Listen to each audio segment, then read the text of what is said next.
Hi guys, hope all is well. The name is David Kennedy. I'm a farmer, personal development coach. We run a coaching business in the agricultural niche. So we help like-minded people go through, I suppose, the highs and lows of the stresses on the farm and on day-to-day life as well. So what this channel will entail of moving forward, or what to expect from this channel, is so it's plenty of education, plenty of learning of, I suppose, different ups and downs of what we face through, losing weight, through building confidence, self-love and appreciation, going through every stage of the journey and how to adapt that around the farm, the countryside, whatever area of life that you're in, to be honest with you. One thing as well, there'll be a little bit of variety. I'm going to be doing some work on the farm, what we do throughout the week, and a bit of education on that as well. Meeting some of our clients actually on the ground that are going through our program, learning an awful lot from the journey and getting, I suppose, a bit of feedback from themselves as well and what they're learning through different farming enterprises. We've so many different farming enterprises as well, and it's great to see a bit of a snapshot from other areas as well. So I suppose firstly,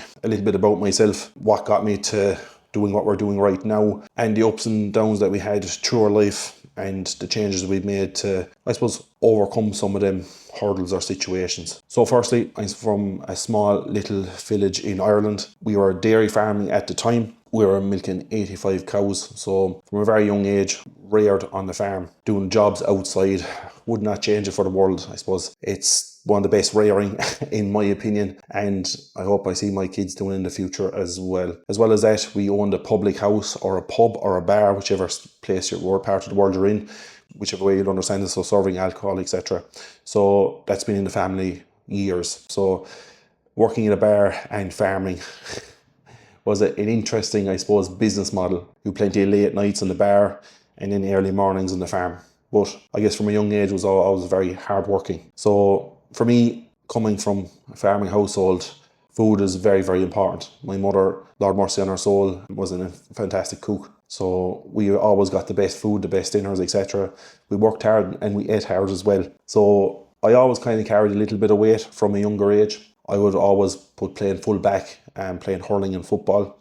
So always would have been a little bit stronger or heavier than people my own age, but not by too much. One of the biggest things for myself going through that younger age, being that little bit heavier, it never really bothered me. As well as that, I played rugby, I was playing prop forward, so I always felt like I had a place. So that level of acceptance was always there, or I always had a role on the pitch, which always kind of gave me an acceptance about, I suppose, the weight I was carrying. So coming into secondary school or high school, I continued to play rugby. I utilised playing prop forward and trained extremely hard, and always felt like I had a place. So the weight never really went down, but it kind of went a little bit up. But I was still very fit. We were training 4 to 5 times a week and was always very, very active. Now, everything changed for me in 2010. I was in 5th year at the time, so I was 16 years of age. I lost my sister tragically in a car accident. She was in college training to be a nurse, and she was going to placement to a local hospital and had an accident on the way in the morning, which as a result, she lost her life, which, as you could imagine, it turned our worlds upside down. So getting this news, as anyone could imagine, going through grief or losing someone that's extremely close to you, there was a year and a half between us, it turned all our worlds upside down. And for me at the time, when you're grieving, you don't really care about anything. I had an awful lot of frustration, an awful lot of anger for the world, always wondering why she was taken from us, because she never put a thing out of place. She was extremely hardworking, incredible girl, and I guess I was the rogue in the family, and I always found it extremely difficult to, I suppose, digest or understand why someone so perfect could be taken.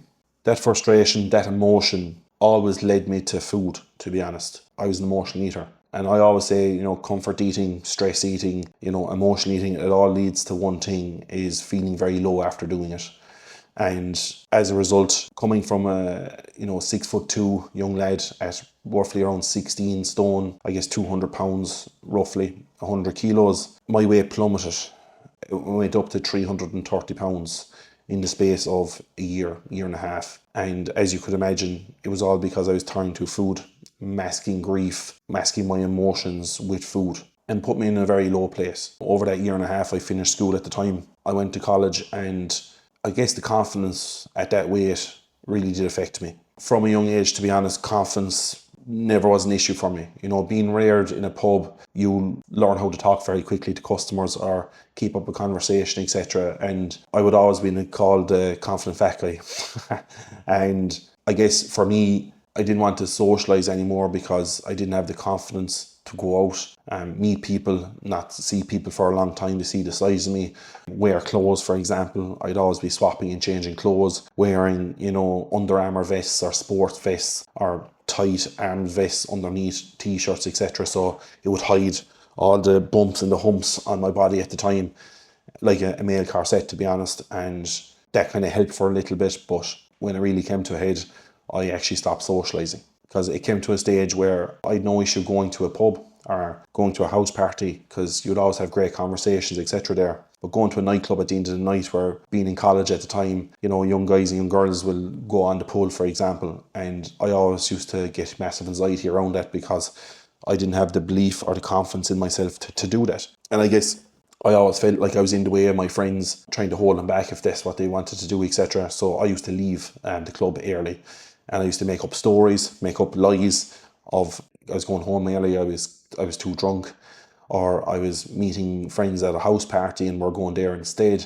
and it was all lies. And I always used to emotionally eat leaving early. So I used to disappear, get a pizza for myself and get a taxi home all the time. And it came to a head where I remember coming back into my apartment and there was tears rolling down my face.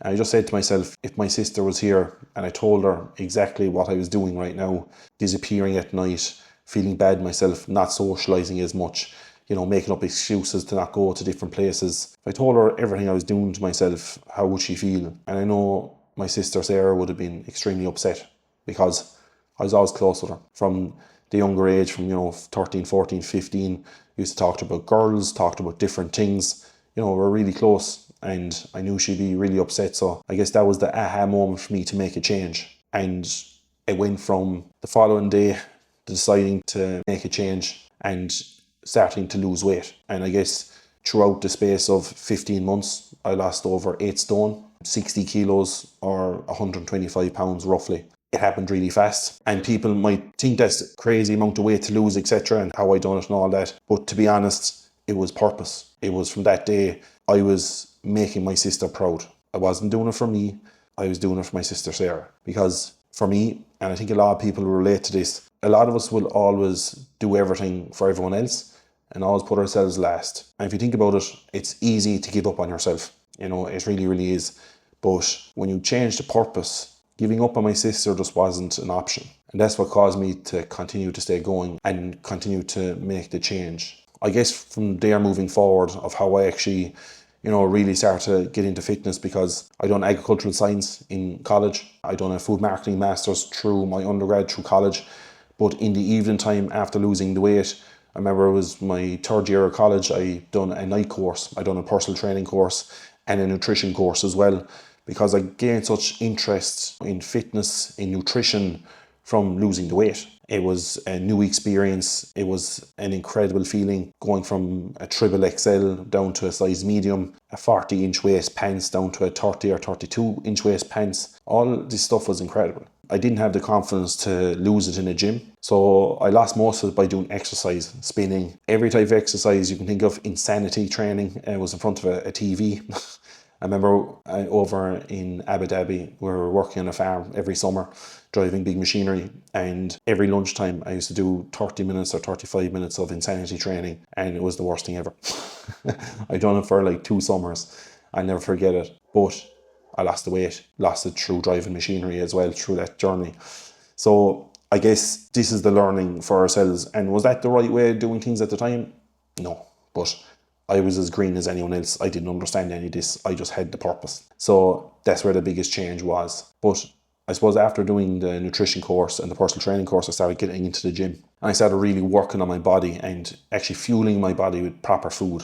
I was always one to eat very little calories because I didn't know any different at the time. And I probably did more damage than good, if I'm being honest. But listen, this is why we're here now. It wasn't all straightforward and perfect, and that's just the truth. So educate myself through training and use myself as an experiment really in the gym, eating more calories, filling out the muscles in my body. You know, I really started to fill out my frame because I had an awful lot of loose skin after losing, 125 pounds. So the only option for me was either get an operation and cut the loose skin off, or actually fill it out. And I decided on option 2, to fill it out. So it took a long time, it took years, but I wouldn't change it for the world, because I learned so much about myself through, breaking the mindset of eating very little calories to actually eating more food, and seeing that how food can fuel your body, and how I felt by eating more food, and learning from that, and seeing how my body was changing through that journey, going from having an awful lot of loose skin around my chest area, my hip area, etc., my stomach, to actually tightening up each time I'd fill out the frame, cut down, and fill out the frame and cut down each time. So it was like an eye-opening journey, but an awful lot of learning on it as well. And I guess I got myself into fantastic shape. We'd like to say we're still around that now still, but I guess for me, it came to a stage of getting in great shape, done the thing, got the six pack, looked fantastic, but I didn't feel fantastic inside. And I think a lot of people hit this barrier on their weight loss journey, where they lose a little bit of weight, they do the food, they do the training, and they don't feel as good as they look. And this is what I went through. And that's, in my opinion, is where the real journey started, was I was working on the actual mindset. I was still looking at myself through the lens of 330 pounds. So my confidence felt the same. My insecurities were still the same. All the things in my mind, I still thought like I was 330 pounds, even though I didn't even look related to someone that was that weight anymore. But it's interesting how the mind works. And I literally done the food and the training. That's all I done. I done nothing, no work on myself, no work on my headspace, no working on my awareness. And diving into that side of the journey opened my eyes to so many things. It gave me balance. I was always one that was either doing it or wasn't doing it. Had a little bit of that all or nothing mentality. And that can affect, and that used to be in other areas of life as well, through cars, through sport, through different things. And the thing was that I could never find balance. I suppose going through, 7 years of working on my head, and 10 or 12 years this age working on my body, we really combine the program that needs both, working the body and the mind together. And I think that's very, very important. Otherwise, what I see a lot of people doing, and a lot of people might listen that they'll experience, is that they'll get so far in their weight loss journey and something in life will start to happen and they'll slip back into their old habits and they will fall back. And before they know it, they have the weight back on with interest, as I always say. So this channel is really going to be hitting personal development, tips on the weight loss, etc., all that good stuff. But the mind more than ever, of how we respond and how we react to different ups and downs in life that we experience. And of course, we'll be on the farm doing a good bit of it, because I think that's a very real approach. And as we know, being from a farm and working on a farm, and have been working, driving machinery in different areas, we all can go through different stresses. It's how we respond to the stresses is the biggest thing. So I'd like to really show people the ins and outs of what we go through in a day-to-day, as well as different things of how we can actually give you some education, help, so you can actually adapt it at home. And that's one of the most important takeaways out of this channel. So guys, if you like what you hear and you want to get some upfront, no BS practical advice, and you'll see a little bit day to day and have a bit of laugh on the way, you're in the right place. So make sure to subscribe below. Thanks guys.